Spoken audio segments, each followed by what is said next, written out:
WV Uncommonplace. This podcast is a variety podcast that houses numerous series to cover mental health, empowerment, podcast framework, and various intimate theories to get to know the hosts. Along with occasional movies reviews and dives in pop culture with our event podcast episodes.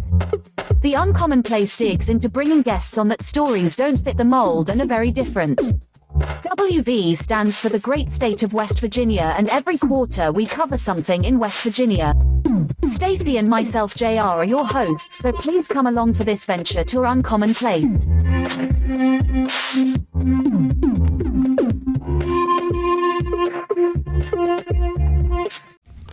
Welcome to West Virginia Uncommonplace.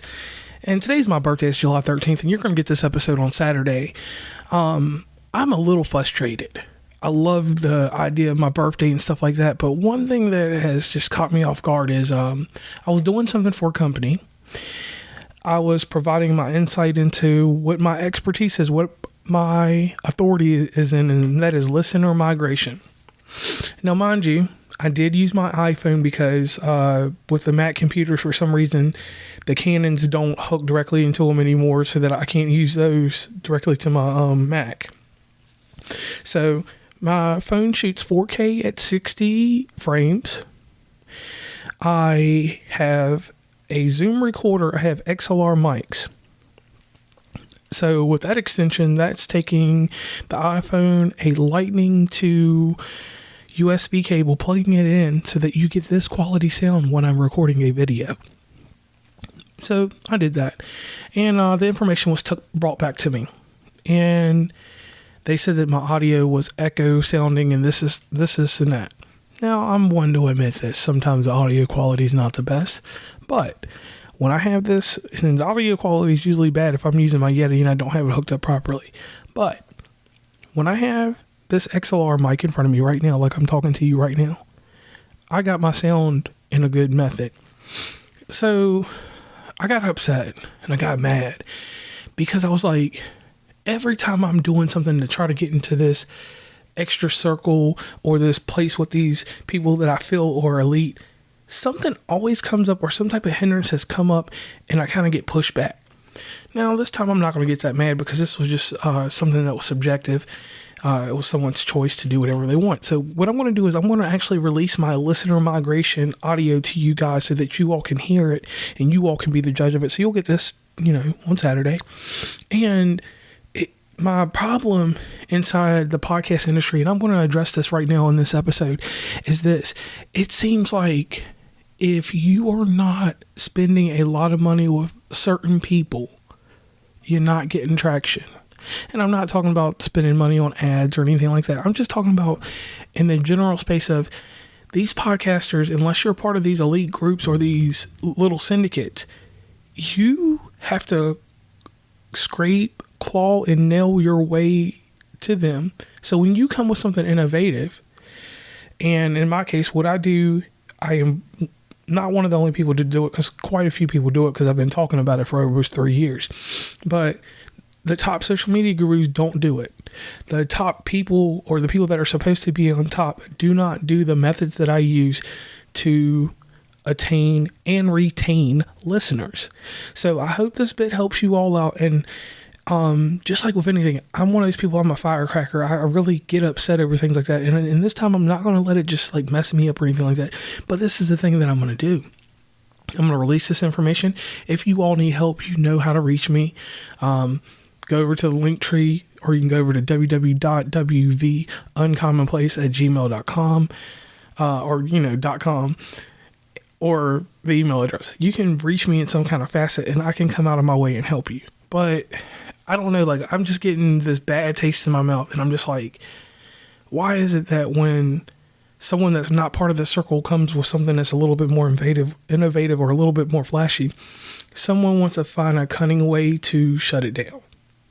And that's what's happened to me. And I'm not going to sit here and candy coat it. I'm not going to, act all crazy about it, because this is pure emotion and adrenaline right now that I'm running off of.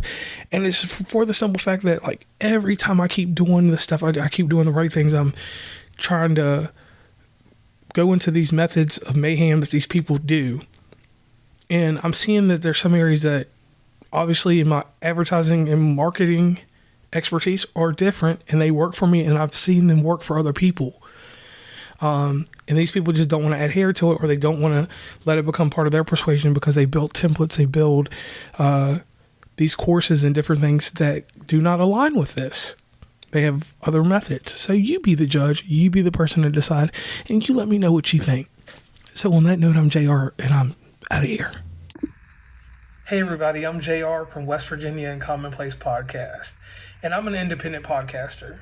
And that means a lot of different things to a lot of people. To me, being an independent podcaster, someone that doesn't have the financial backing of these big companies and all that stuff, and I don't have that. So along the way, I've learned things through trials and tribulations, or trial and error, however you want to put these things out there. And one thing that I came across was listener migration. The actual how listeners go from a social media, an email, or any form of advertising to listening to your show. What migrates them to your show? And the how they migrate, in my opinion, hasn't been answered fully in a decent way. And what I mean by decent way is this. We are told everything about podcast framework in a certain way to do things. We're told to have compelling artwork, stellar show notes, show how our episodes can grow through social media by sharing them across social media platforms, meeting everybody at their Facebook. And when I state their Facebook, I mean their social media, where they wake up to. Some people wake up to Tumblr, some people wake up to LinkedIn, some people wake up to Mastodon even. And we're told to optimize our podcast website with SEO. We're told connect, collaborate with people in your niche, industry, and genre.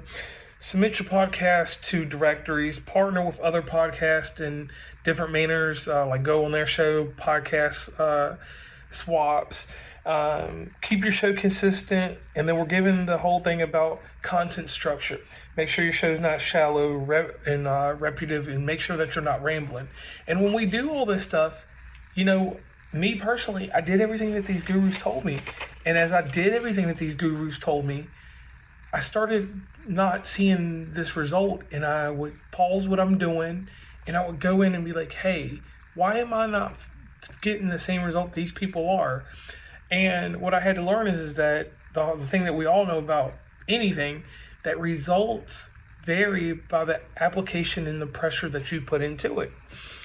So after following all these rules, it was just crickets for me. Basically, I had no grounds to go on but to just keep doing the same thing that I was doing wrong or not doing right. And once again, just crickets. And I took time, and the thing in social media, it was a quote, and I will forget the person's name, but the person put out there that you do have to meet everybody at their doorstep. So I treated life kind of like this. I thought about when I was young how the newspaper got delivered to me. The newspaper got delivered two ways. Either on the doorstep or got put into the little receptacle that's beside the mailbox. And over time, it stopped getting put on the porch, and it got put right there in that receptacle. So I always knew every morning I had to run out there to the receptacle, get it, and I was presented with information in a way that, sticks out for me. So in doing so, with podcasting, I noticed that we have different apps for pod sharing. And when I say that, I'm talking directly about you put your podcast out, you got it all polished or whatever, you put it on Spotify, but where does it go? How do you get people to listen to it? When we follow the tried and true rules of just going with this whole idea of, just post it on Instagram and people will follow, or have an email list and people will follow. That was all fine and dandy, but when I was actually inside the Spotify app, iHeartRadio app, and the Pandora app, I seen options to share it in other places. And like I said, I'm roundabout, and I pay attention to a lot that goes on with these social media guru people. And I heard people talking about everything with the exception of these platforms: Tumblr, Pinterest, and then Snapchat. A light bulb hit me in my head, and I came up with this thing. I was like, why not use Snapchat? Because it's a share feature on Instagram. the Spotify app, why not use this to the best of my ability? So I thought about it, and I found out some information from Spotify that you can actually share the show through Snapchat. Now, Snapchat is a geolocation app that people use to share pictures, and they look on a illustrious thing called a snap map. And a snap map is a place that anybody in the world can find any information that someone posts on Snapchat.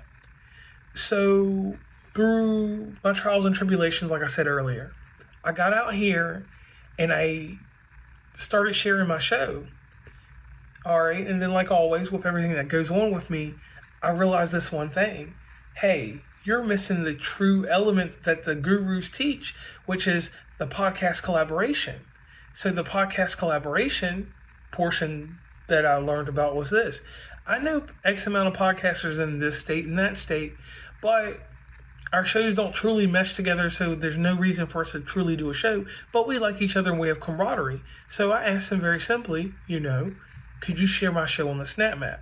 Now, a precaution with sharing the show is that with given that location, you don't leave the location on Snapchat all the time. Just when you're in a public place and, these people started sharing my show. So they shared my show in North Carolina, different places that I wasn't going at the time, and I started to get listeners.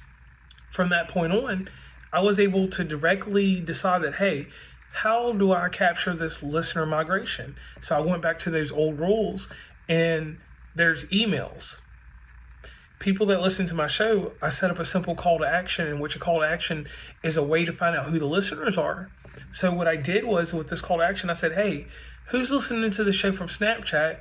Would you mind providing me some feedback on your experience from Snapchat to Spotify was? And I got examples back, and people were very encouraged by this because they didn't feel pressured to be like, hey, I'm just giving up my information and this person's going to bombard me with a bunch of stuff. No, that was not even the case. So the further I went with this, I talked to more podcasters, like people in California, for instance, which is my biggest audience now. In California, I found, that was a way vast region, and I met a bunch of different podcasters through social media, and they started posting my show in areas, and I would post their show in places on the East Coast. So that whole collaboration and promo swap thing, we were doing that. We were increasing podcast reciprocity because I'm doing something for someone and someone else is doing something for me that is the same exact thing, and getting my show out there. Now, digging deeper into listener migration, Snapchat was fine, but I looked deeper into this Spotify app. And as I was going through the Spotify app, I noticed the places that my show could be heard. There are certain people that use Alexa speakers. There's certain people that use video game consoles. So I thought about it. I said, hey, I do shows based on video games from time to time. So how do I use listener migration here?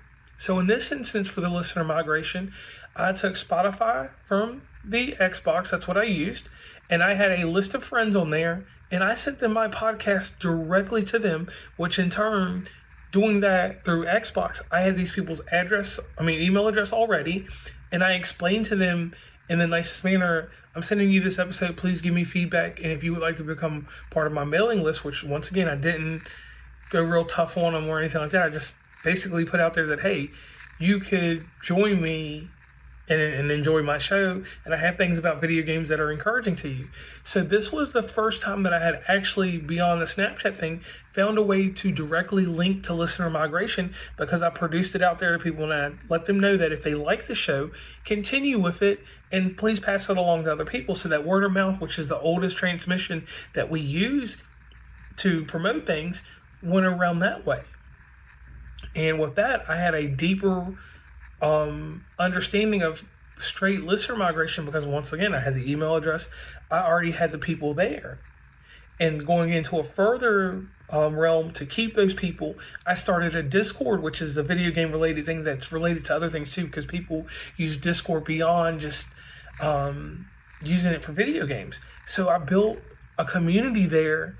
At the same time, I made a landing space that made it very encouraging for these people that I use with that simple listener migration to have a place to feel comfortable to be around me, and to have an intimate setting that they were there, and it wasn't just across Instagram, across DMs, or anything that they could regularly do outside of that.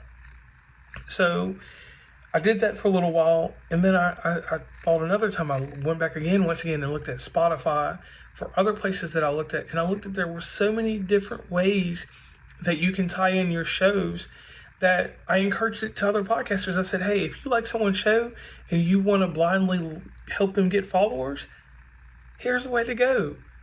And if you want to let them know, you can let them know where you are and where you're at exactly.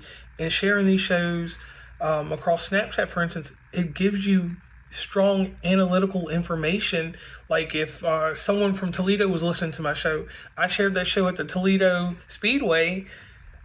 I'm getting closer to knowing where my audience is and how I got these people, and if this was a smart marketing strategy.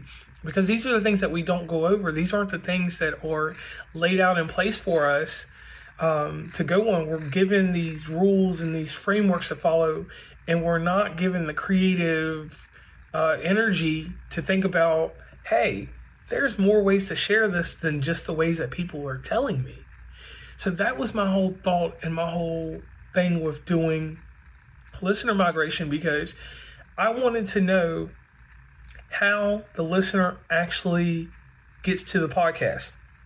Podcast discoverability is a whole another topic that someone else has addressed and will bring up. That was not the issue that I was looking for when I did this. The main thing that I was looking for was the how. What makes a listener go from Snapchat to my podcast? And when I got those answers, they were all different answers, but the one single thing held true. The portion of the show that I shared on Snapchat is what drew them in. So then I learned from there that there are certain clips and there are certain ways to produce that audio in these clips to be enticing and to bring people in. So from that little research that I did with listener migration, I was able to take that over into my advertising, into my marketing, and I've grown my show full circle. And that's what I'm encouraging to anybody that's listening to this, to think about this. When you're finishing your show up and you've done everything else and you may have followed all the rules and all the framework that these people have set aside for you, remember that the simplest marketing tool that you got is that share button inside of these podcast streaming apps. You can push that show wherever you want it to go. And if you have minds that think alike, you guys can continue to do something similar to this. And it reaps a benefit to both people as long as you're doing it for each other. And basically that kind of ties up everything that I wanted to talk about with listener migration. And I hope that this reaches people and it helps you to know how you can work in one facet or two or three facets with your listener migration. And now that you have a finer defined way of knowing the how listener migration takes place. Please follow WV Uncommonplace on Instagram, Tumblr, Twitter, TikTok, where we have some great content, Facebook, LinkedIn. Hit up the merch store at uncommonplace.square.site. Join the email list from the website, and rate, subscribe, and give feedback from your favorite podcatcher. And lastly, thanks for listening, and tune into the next episode.